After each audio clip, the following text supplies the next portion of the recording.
Hello, this is Chamber from Reno CTS, and this is Post-Apocalyptic Review. Today we are reviewing the Mossberg 500A. I've come across quite a few of these within the last few years. Mossbergs are honestly, economy-wise, they're the cheapest you can get. Not in value, as in quality or anything like that, but for the run-of-the-mill shotgun of American use, Mossberg 500s have to come on top.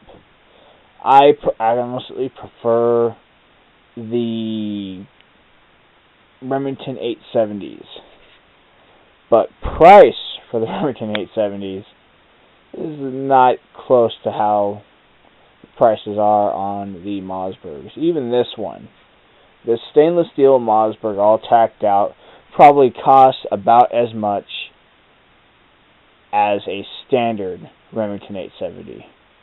Don't get me wrong, I love 870s and I would love to own one. But for the Mossberg, you can't really go wrong. If it breaks, just like the Mosin Nagants, breaks, get a new one. You know, why spend the money fixing it? They're so dirt cheap anyway.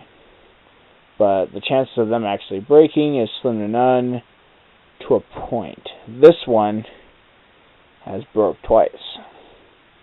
Within the number of years of us firing it, the safety, which is back here, no longer works. You can have it on safety, it'll still fire, it won't matter. It's because of modifications done to the firearm. And another thing, we had probably within its first couple hundred rounds, the feed, right back here, that little ramp that comes down, never really fed around. We couldn't figure it out. Kept on copying it back and forth with rounds in there. Nothing. And out of the blue, after we stripped it apart, put it back together, it started working again.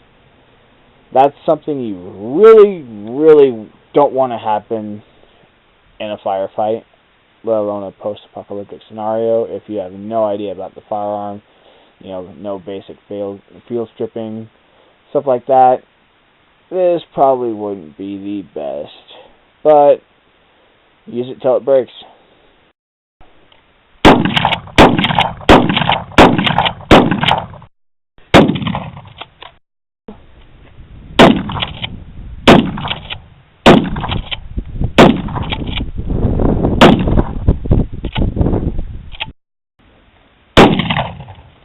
Honey, you're buying me one of these.